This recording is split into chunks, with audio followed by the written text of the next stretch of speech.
Doctor نے بڑی وضاحت سے تمام متعلقہ معلومات علیم کو دیتے ہوئے کہا۔ کیا اس کا کوئی حل نہیں؟ علیم نے ڈانس کرتے ہوئے اپنے بیٹے کو دیکھ کر بے بسی سے کہا۔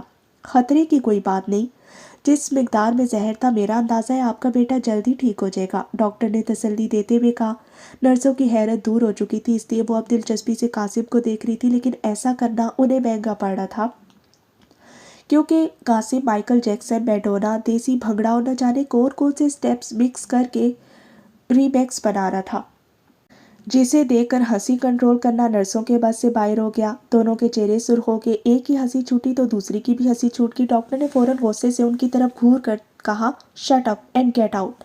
نرسیں تیزی سے باہر کی طرف چل پڑیں، لیکن ان کو بھی صاف نظر آ رہا تھا کہ ڈاکٹر صاحب بھی اپنی ہنسی کنٹرول کرنے کی کوشش کر رہے تھے۔ اگر وہ اندر رہتی تو ڈاکٹر کی بھی ہنسی چھوٹ جانی تھی۔ جیسے ہی انہوں نے دروازہ بند کیا، ان کے منہ سے کہکے ابل پڑے۔ ایک نے پیٹ پکڑ کر ہنسنا شروع کر دیا۔ اگر کسی کی ہنسی کو بریک لگتی تو دوسری کو ہنستا دیکھ کر پھر ہنسی چھوٹ پڑتی۔ ان کی آنکھوں میں پانی آ چکا تھا۔ بڑی مشکل سے انہوں نے خود پر قابو پایا۔ پھر ایک نے دوسری کے آگے ہاتھ جوڑ کر کہا، خدا کا واسطے اب نہ ہنسنا، میری بس ہو گئی ہے۔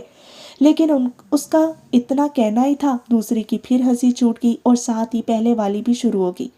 کمرے میں موجود ڈاکٹر نے قاسم سے اپنی توجہ ہٹاتے ہوئے یو ایس بی کی طرف دیکھا۔ ڈاکٹر کی نظر کاغذ کے ٹکڑے پر پڑی۔ ڈاکٹر نے وہ اٹھا کر علیم کو دیتے ہوئے کہا، یہ کاغذ بھی یو ایس بی سے نکلا ہے۔ علیم نے کاغذ پکڑ کر بے بسی سے اپنے بیٹے کو ڈانس کرتے دیکھ کر کاغذ پر نظر دوڑائی، جس پر خوبصورت ہینڈ رائٹنگ میں لکھا تھا۔ وہ محاورہ تو سنا ہوگا، انگلیوں پر نچانا، یہ تو بس ایک محاورہ ہے، حقیقت میں کوئی نہیں نچاتا، مگر میں جسے چاہوں حقیقت میں نچا سکتی ہوں، وہ بھی انگلیوں پر نہیں، صرف اپنی سوچ سے، کیونکہ میں خولا ہوں۔